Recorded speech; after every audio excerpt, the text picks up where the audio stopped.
Okay. And then my next one was Bud Dupree over Shazier. Yeah. And this one was tough. This one was really tough. I need to hear this one. What? I'm ready to hear this one. I think it's just more or less availability at this point. That's all it really is. Okay. We got Bud. He had an amazing season last year, and then we're just gonna have him. So I think that factors in. Okay. He's played 70 games. I think Shazier's 40 something. Okay. So that's all I really got, and I think Bud's gonna keep playing at the way he has been playing. I just find it funny when you want to pick and choose about availability, longevity, who's done it longer.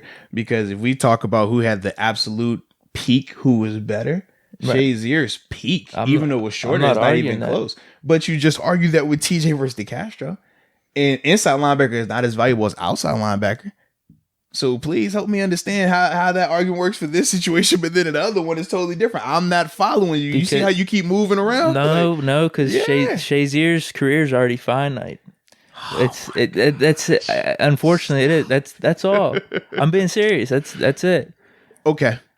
If no other game was ever played again, though, that's how you judge a list, right? When we're saying all decade team, we're not saying all future team. We're going off of what they have done now to this point, not what you're projecting them to do. What they have done right now. So how do you keep making those statements about, man? Well, no, it is, but it is hindsight.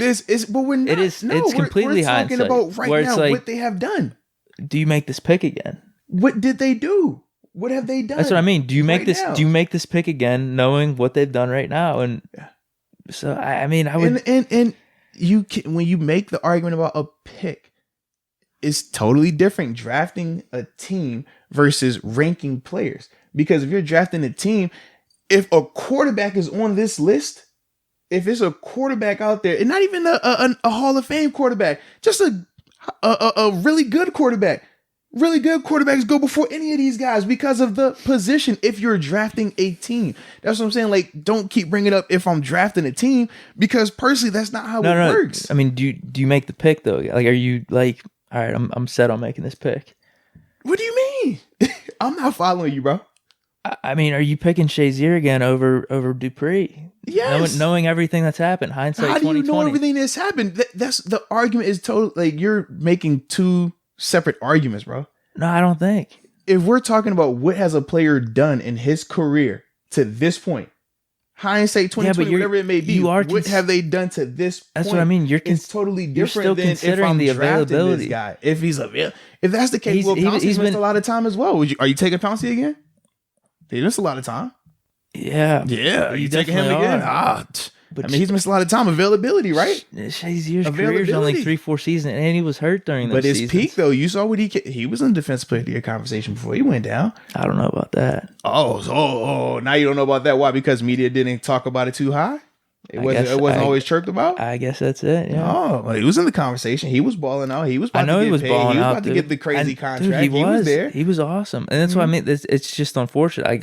It's tough to make that argument, but I think it's just matter of fact. I would take Dupree. You know, he's had that 11.5 sack season. Going back to the whole, did he get this? Did he not get this? Obviously, he should have got a Pro Bowl last year. He was completely robbed. So now you coming against the accolades. It's funny how you work, bro. What do you mean? It's funny how you work. I was against them for TJ. Yeah, now it's something to say, man. You know, I'm against that system. No, you're not. No, you're not, because that was your main argument point, right? When you was talking TJ, man, in such a short span, he had these Pro Bowls. He got this. Which one is it, bro? He deserved those Pro Bowls, though. That's when they got it right. There's times they get it wrong. They get it wrong. Oh, man. Okay.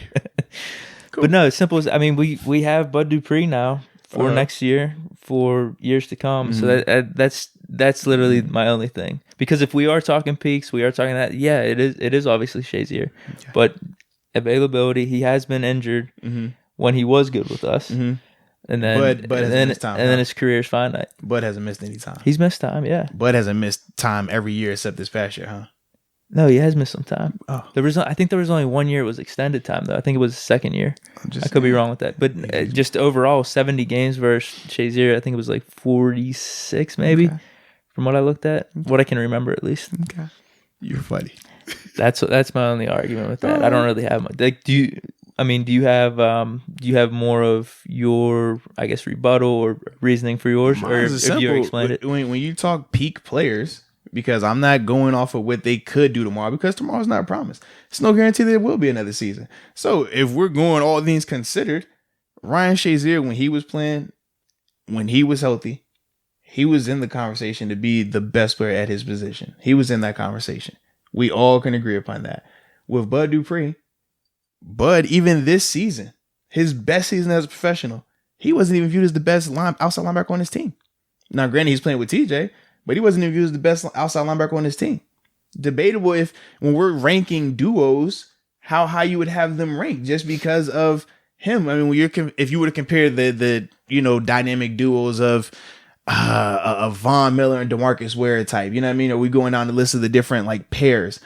He was always viewed as the weak link. And even now, people with his 11.5 sacks, people still say it was only because of TJ Watt. They say, oh, that's easy replaceable. Now, I don't agree with that personally, but that's what people say about it. So for me, that was never the case with Shazier. Shazier, you already knew what he was doing. You could see when he was healthy, he can ball out with the best of them. It was never a debate about it. You saw him personally take over games multiple times. Big games, critical plays, he was going to make a play. You knew that. With Bud, they still say, man, well, you need to play right now. They don't look to Bud. They're looking at TJ. That's the fans' perspective. They're looking for TJ to make that play. So that's why for me, I can't put Bud over Shazier just because, well, Bud's played more games, because according to you, that doesn't matter. Because if that's the case, then you would easily have DeCastro over TJ because of what he's done for so much longer and the peak that he's played with it so much longer. But you're taking me saying like games, the amount of games are to extremes. That's what you're saying. But it's not an extreme. Taking 3 years. It's something to consider for 7 or 8 years. That's all I'm saying. Just in this case, yes. But that's how it is. You go case by case. Like, this is why I have this guy ranked here. Now I gotta stack it up against these players and weigh all these different things. I think the difference is this. I stick with the same grade sheet.